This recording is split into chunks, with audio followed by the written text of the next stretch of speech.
Alors, chers amis du langage vérité, aujourd'hui est samedi, c'est un week-end. Les gens ne vont pas nous laisser nous reposer. Comme il veut qu'on le parle, on va parler. J'étais là et on me tape partout. Sur TikTok, sur Facebook, je ne comprends rien. Je vais regarder ce sur quoi on me tape. Nadi Gbagbo, Nadi Bamba, Gbagbo est donc celle que le PPAC parraine. Nadi Bamba est donc celle pour qui les jeunes doivent sortir, n'est-ce pas, dans leur mouvement trop c'est trop. C'est pour Nadi Bamba. Nadi Gbagbo, je ne sais plus, je me perds. Vous comprenez de quoi il s'agit? Alors, je retiens donc 3 leçons. La première leçon est que c'est tout ça pour ça. Tout ça pour ça. Donc tout ce cinéma de répudiation de l'autre pour ça. Qu'on puisse installer quelqu'un parce qu'elle, dans sa vie, elle veut au moins une fois goûter à la présidence avant donc de quitter cette terre. On a compris. C'est un caprice que donc le PPAC veut pouvoir assouvir en la choisissant comme, n'est-ce pas, le choix de parrainage.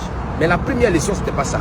La première leçon, c'est qu'ils ont conscience alors, s'ils ont décidé de choisir Nadi Bamba, Nadi Gbagbo, permettez-moi, comme, n'est-ce pas, celle-là que le PPAC doit parrainer, ils ont donc conscience que le président Alassane Ouattara, c'est pas un plaisantin. Que le président Alassane Ouattara, c'est un homme silencieux mais téméraire. Ils savent que leur mentor, Laurent Gbagbo, ne sera pas sur la liste électorale. Et donc, ils se résignent donc en choisissant une autre candidate, qui est qui? Nadi Bamba. Non, Nadi Gbagbo, permettez-moi, excusez-moi.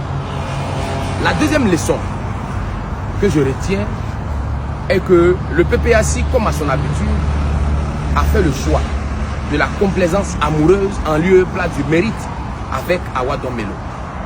Awa Domelo, ils n'ont que fait de lui Nadi Bamba parce que c'est l'épouse, n'est-ce pas, du Dieu vivant sur la terre au PPAC, j'ai nommé M. Laurent Gbagbo. On comprend donc.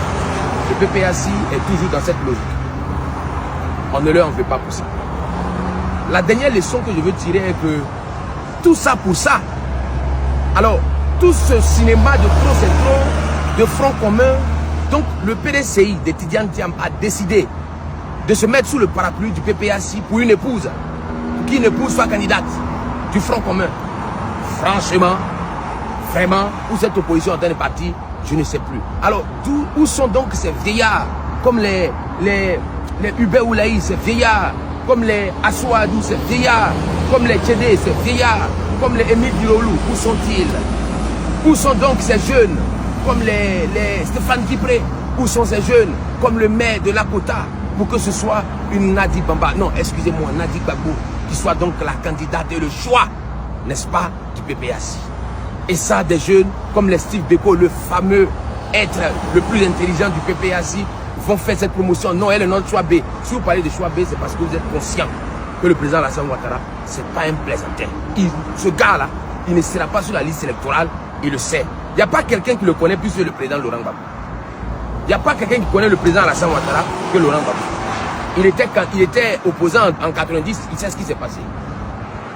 Le président Alassane Ouattara était opposant en 2010, il sait ce qui s'est passé.